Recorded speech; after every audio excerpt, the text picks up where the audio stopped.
Hello students, कैसे हो आप सभी। आई एम गुरदीप और ऑनलाइन स्टडी में आपका स्वागत है। तो आज का जो हमारा अध्याय है वे है एक कुत्ता और एक मैना। ये बेटा एक निबंध है जो कि आचार्य हजारी प्रसाद द्विवेदी जी द्वारा लिखा गया है। तो इस निबंध में उन्होंने जो रविंद्रनाथ टैगोर जी के विषय में भी बताया है कि किस प्रकार वो पशु पक्षियों से लगाव रखते थे, उनकी भाषा को समझते थे। और ये भी बताया है कि जानवरों के पास या पक्षियों के पास बेशक भाषा नहीं होती, लेकिन वे अपनी जो संवेदनाएं हैं, जो भावनाएं हैं, वे प्रकट कर सकते हैं या कर देते हैं। ठीक है। रविंद्रनाथ जी के बारे में बेटा मैं आपको बता दूं कि ये किसी जान पहचान के मोहताज नहीं है। आपने सभी ने ये नाम अवश्य कभी ना कभी सुना होगा। तो ये जो है इकलौते ऐसे भारतीय हैं जिन्हें नोबेल पुरस्कार से नवाजा गया है साहित्य के क्षेत्र में। ठीक है।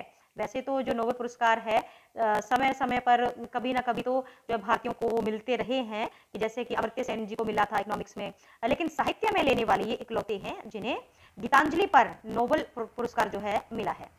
तो ये जो आचार्य हजारी प्रसाद द्विवेदी जी हैं, ये इनको जानते थे बहुत अच्छे से और इन्होंने शांति निकेतन में पढ़ाया भी था आचार्य हजारी प्रसाद द्विवेदी जी ने। तो ये गुरुदेव जी की पर्सनैलिटी से, उनके व्यक्तित्व से बहुत प्रभावित थे और समय समय पर इनको मिलते रहते थे।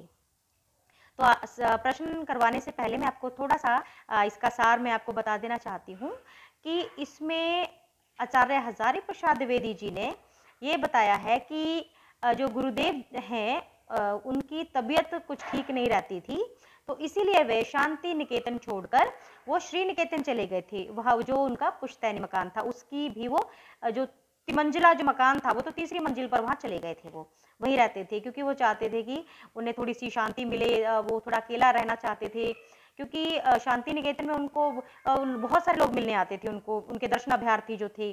तो गुरुदेव जी नहीं चाहते थे कि वो निराश हो उनसे मिलके, क्योंकि हो सकता है वो प्रॉपर टाइम ना दे पाए, उन्हें बोलने में भी तंगी होती थी कहीं ना कहीं।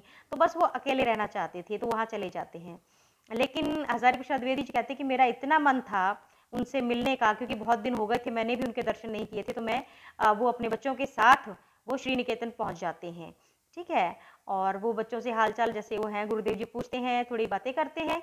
इतनी देर में क्या होता है कि एक कुत्ता है वो बड़ी मुश्किल से वहां पहुंचता है और गुरुदेव जी के चरणों के पास आकर बैठ जाता है। गुरुदेव जी भी उनको, उसके जो कविंद्र हैं वो भी उसके ऊपर जो है अपना हाथ फेरते हैं। कुत्ता इतना खुश होता है, इतना मस्त मगन हो जाता है, इतना उसको आनंद आता है। तो मतलब कमाल का वो जो दृश्य था देखने वाला। हजार लेखक कहते हैं कि शायद ही मैंने अपनी जिंदगी में ऐसा नजारा देखा हो। तो फिर वो गुरुदेव जी बताते हैं कि ये जो था कुत्ता, ये शांति निकेतन में था और मैं इसे वही छोड़कर आ गया था क्योंकि मैं यहाँ अकेले रहना चाहता था। और इसे देखिए, ये 2 किलोमीटर का रास्ता पार करके तीसरी मंजिल पर मेरे पास पहुंच गया है। ये कैसे, और इसको नहीं बताया गया था कि कहाँ जा रहा है, इसको कोई आइडिया नहीं था, तो ये खुद ही मेरे पास पहुंच गया। देखिए कितनी इसके अंदर जो स्वामी भक्ति है। तो वो भी बहुत खुश होते हैं उसको मिलके, जब उन्हें पता चलता है कि एक कुत्ता उसके साथ उनके साथ कितना लगाव रखता है। बड़ा वो खुशी जो है वो आनंद महसूस करते हैं। और उसके बाद फिर ऐसे ही बातें होती रहती हैं। फिर अचानक ही उन्हें इस घटना से संबंधित थी, फिर उन्हें एक मैना की कहानी भी, उनके दिमाग में एक मैना जो थी उसकी घटना भी लेखक के मन में आती है कि ऐसे ही एक बार शांति निकेतन में, कहता वो ऐसे ही जब वहाँ पढ़ाते थे तो ऐसे बैठे हुए थे जो गुरुदेव जी थे, तो ये जो है ये भी पहुंच गए लेखक वहाँ पर। तो कहते वहाँ पर एक वो थी मैना जो कि फुदक रही थी एक पाँव पर, क्योंकि उसका एक पाँव कटा हुआ था, तो वो लंगड़ी थी बेचारी। तो गुरुदेव उसकी तरफ देखते हैं और उन्हें बड़ा करुणा का भाव महसूस होता है। तो वो लेखक से भी कहते हैं कि देखना कितना करुणा का भाव है इसके चेहरे पे। तो पहले तो उन्हें कुछ समझ में नहीं आता, मतलब उन्हें नहीं लगता था कि ये जो मैना है इस पे तरस खाया जा सकता है, या ये कोई ऐसा पक्षी है जिस पे तरस खाया जाए, है ना। ये इसको, उनको तो ये लगता था कि ये तो खुद बल्कि दूसरों को आनंदित करती है, दूसरों को मजा देने वाली है, दूसरों को खुशियां देने वाली है। बट जैसे ही गुरुदेव जी ने कहा तो उनका ध्यान भी पड़ा और उनको भी वो जो मैना थी उसको बड़ी वो बेचारी सी लगी, और एक्चुअली में अकेली थी। तो लेखक ये कल्पना करता है कि या तो इसका पति मर गया है, बेचारी विधवा है ये, इसीलिए अकेले घूम रही है, या फिर ये मादा कोयल है, सॉरी मादा मैना है और इसकी पत्नी मर गई है तो इसीलिए अकेला घूम रहा है। तो इस प्रकार वो सोचते हैं। और फिर एक दिन वो जो लंगड़ी मैना होती है वहां से उड़ जाती है। तो गुरुदेव जी को भी बात ये थोड़ा निराश करती है, उनका मन भी थोड़ा दुखी होता है, वो उसके प्रति विचलित होते हैं कि पता नहीं बेचारी कहाँ होगी और क्या कर रही होगी। तो इसमें दो बड़ी घटनाओं का जो जिक्र है वो हजारी प्रसाद द्विवेदी जी ने किया है। तो इस पाठ में बेटा एक ही चीज बताई गई है कि जो मानवीय जो संवेदनाएं हैं ना केवल पशुओं में बल्कि ना केवल मनुष्यों में बल्कि पशुओं पक्षियों में भी वो बराबर ही होती हैं। ठीक है, बेशक उनके पास भाषा नहीं होती। तो ऐसा ही बस इन्होंने चैप्टर में अपने में बताया है।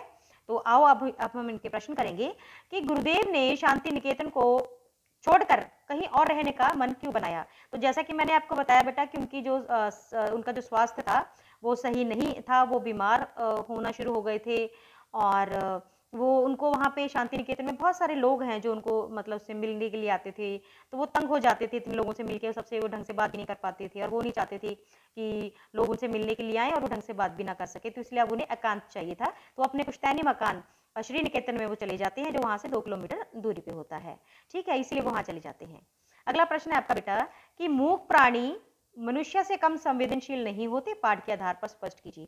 तो देखो बेटा, मूक प्राणी कौन होते हैं? जिन जो बोल नहीं सकते या बोझा है ना। तो अब इस पाठ के आधार पर हम कैसे कह सकते हैं कि मूक प्राणियों में भी वो भी बहुत संवेदनशील होते हैं।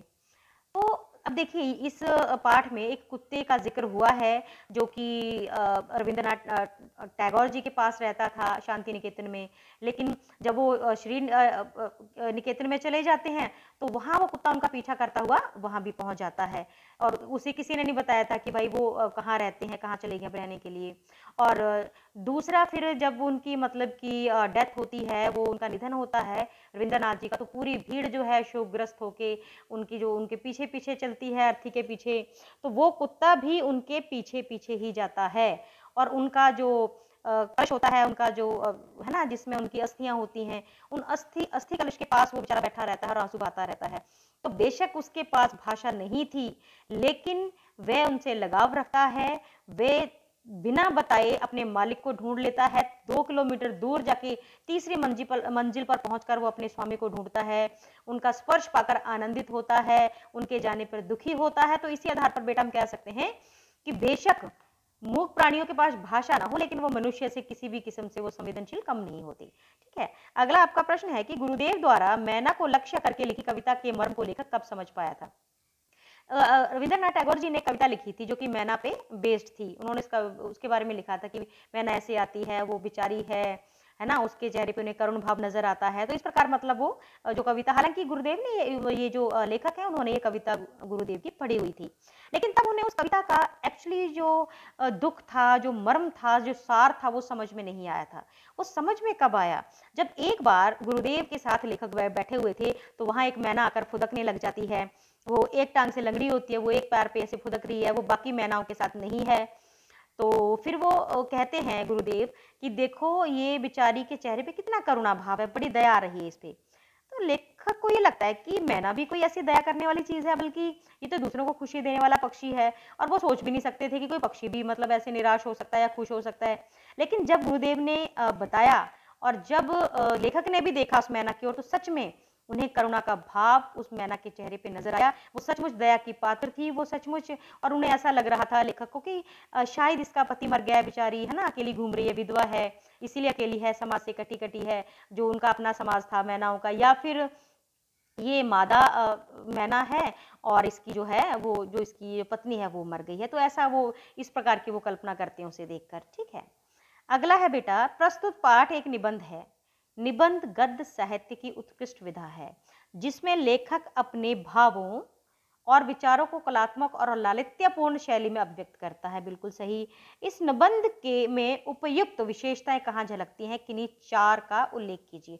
देखिए जैसे कि मैंने आपको स्टार्टिंग में ही बताया था कि ये जो निबंध है बेटा है ना, तो निबंध क्या होता है, निबंध होता है जिसमें जो लेखक है वो नपे तुले शब्दों में अपनी सारी बात कह देता है। इसमें फालतू बात आनी नहीं चाहिए, आवश्यक बात छूटनी नहीं चाहिए, और पूरा निबंध पढ़ने के बाद पाठक के मन में कोई प्रश्न, कोई जिज्ञासा नहीं रहना चाहिए, यानी कि वो टॉपिक अपने आप में कंप्लीट होना चाहिए।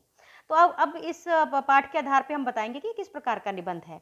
तो बेटा निबंध की एक विशेषता क्या होती है कि मतलब कि ये लालित्यपूर्ण निबंध है, मतलब इसमें कवि ने लेखक ने जो है अपनी रुचियों को, अरुचियों को, है ना, अपने स्वभाव को इसमें जो है वो बताया है उन्होंने। ठीक है, और दूसरा इसमें जो है आत्मकथात्मक शैली का वर्णन किया गया है, क्योंकि जैसा कि आप जब आप पाठ पढ़ोगे तो आपको पता चलेगा कवि ने इसमें मैं शब्द का प्रयोग किया है अपने लिए कि भाई मैं बच्चों के साथ गुरुदेव जी को मिलने जाता हूँ, या जब मैं इस कविता को पढ़ता हूँ, या जब मैंने उस मैना को देखा।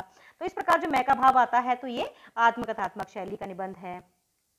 और दूसरा क्या है, इसमें कल्पना शैली का प्रयोग किया गया है बहुत अच्छे से, क्योंकि जब लेखक उस अकेली मैना को देखता है तो उसके मन में क्या आता है कि शायद इसका पति मर गया है या फिर इसकी पत्नी मर गई है। तो ये सिर्फ मात्र उनकी कल्पना थी जो उस प्रसंग को और भी खूबसूरत बना देती है।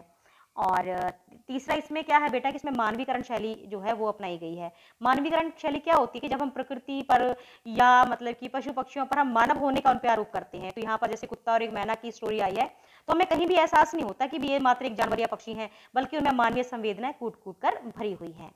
ठीक है, तो ये इनकी विशेषताएं होगी। अगला आपका प्रश्न है लास्ट बेटा अभ्यास में से कि आशय स्पष्ट कीजिए। इस प्रकार कवि की मर्मभेदी दृष्टि ने इस भाषाहीन प्राणी की करुण दृष्टि के भीतर उस विशाल भाव सत्य को देखा है जो मनुष्य के अंदर भी नहीं देख पाता।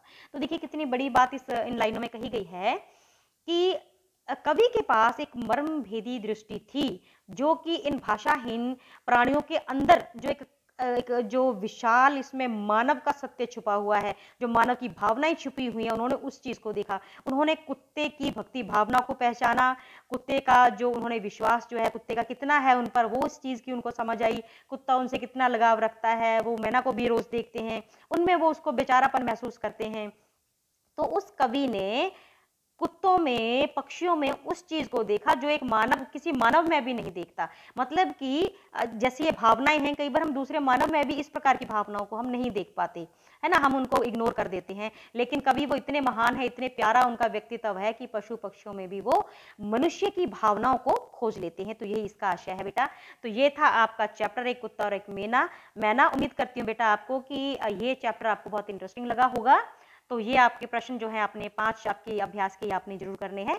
इसके अतिरिक्त बेटा मैं ये चाहती हूँ कि अगर आपके जीवन में भी कोई ऐसी घटना है जिसमें जैसे आपने किसी भी जानवर को आपने मरते हुए को बचाया हो, या किसी छोटे हुए को पाला हो और उससे आपकी अटैचमेंट हो, और उसमें आपको ऐसा महसूस हुआ हो उसकी हरकतों से कि अगर कोई आदमी भी होता तो वो भी ऐसे बिहेव करता। तो इस प्रकार की अगर जो मानवीय संवेदना अगर आपने भी किसी जानवर में देखी हो, पक्षी में देखी हो, तो आपने वो एक पेज पर वो भी आपने हमारे साथ जो है वो भी जरूर शेयर करनी है इन प्रश्नों के अलावा। तो बेटा आज के लिए बस इतना ही।